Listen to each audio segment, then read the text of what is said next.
নমস্কাৰ কৰ্মচাৰী আৰু পেঞ্চনৰ লগত জড়িত তিনিটা অতি গুৰুত্বপূৰ্ণ খবৰ লৈ আজিৰ এই ভিডিঅ'টি আগবঢ়াইছোঁ।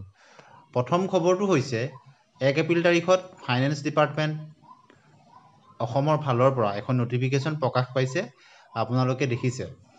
আৰু ইয়াৰ ভিত্তিতে চেলাৰী এণ্ড ৱেজেছৰ ক্ষেত্ৰত যি প্ৰফেশ্যনেল টেক্স প্ৰদান কৰা এমপ্লয়িজসকলে দিবলগীয়া হয়, সেই ক্ষেত্ৰত নতুন এটা নিৰ্ধাৰণ কৰা হৈছে নিৰিখ। আপোনালোকে দেখিছে, যিসকল কৰ্মচাৰীয়ে 15,000 টকালৈকে তেওঁলোকে দৰমহা লাভ কৰে, তেওঁলোকে এতিয়াৰ পৰা প্ৰফেশ্যনেল টেক্স দিব নালাগে চৰকাৰক।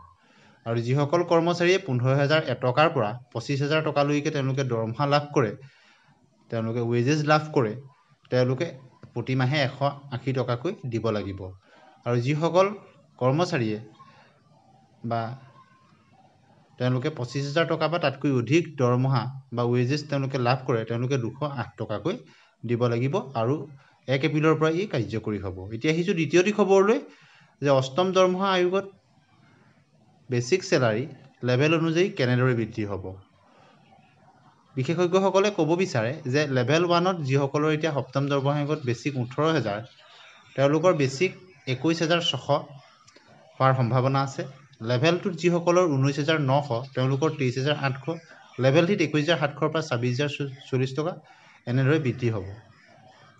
আৰু ফিটমেণ্ট ফেক্টৰ অনুযায়ী বেচিক চেলাৰী কেনেধৰণৰ হ'ব পাৰে। যদি ফিটমেণ্ট ফেক্টৰ 1.92 হয়, তেতিয়া কিমান হ'ব বেচিক চেলাৰী। 2.10 যদি হয়, তেতিয়া বেচিক চেলাৰী কিমান বৃদ্ধি হ'ব, আৰু 2.86 হ'লে কিমান বৃদ্ধি হ'ব। যিসকলৰ 9,000 টকা বেচিক 1.92 ফিটমেণ্ট ফেক্টৰ অষ্টম দৰমহা আয়োগত হ'লে 17,280 টকালৈ বৃদ্ধি পাব।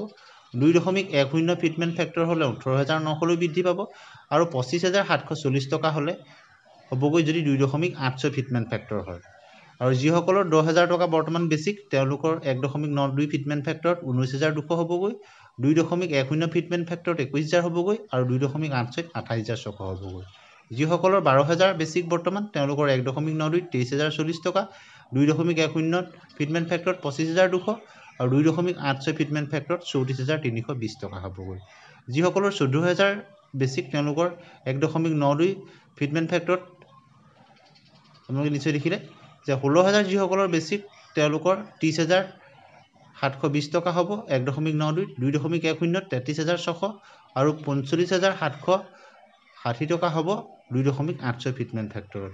ঠিক একেদৰে 17,000 টকা বেচিকসকলৰ 1.92 32,640 টকা। ঠিক একেদৰে 2.10 ফিটমেণ্ট ফেক্টৰত 35,700 টকা, আৰু 2.86 ফিটমেণ্ট ফেক্টৰত 48,620 টকা। যিসকলৰ এতিয়া বৰ্তমান 18,000 বেচিক, তেওঁলোকৰ 1.92 ফিটমেণ্ট ফেক্টৰ হ'লে 34,560 টকা, আৰু যদি 2.10 ফিটমেণ্ট ফেক্টৰ হয় 38,800 টকা, আৰু যদি 2.86 ফিটমেণ্ট ফেক্টৰ হয়, তেতিয়াহ'লে 51,480 টকা হ'বগৈ। ঠিক একেদৰে 18,600 ক্ষেত্ৰত 1.92 ফিটমেণ্ট ফেক্টৰত 35,712 টকা, আৰু 2.10 ফিটমেণ্ট ফেক্টৰত 39,060 টকা, আৰু 2.86 ফিটমেণ্ট ফেক্টৰত 53,196 টকা হ'বগৈ। ধন্যবাদ।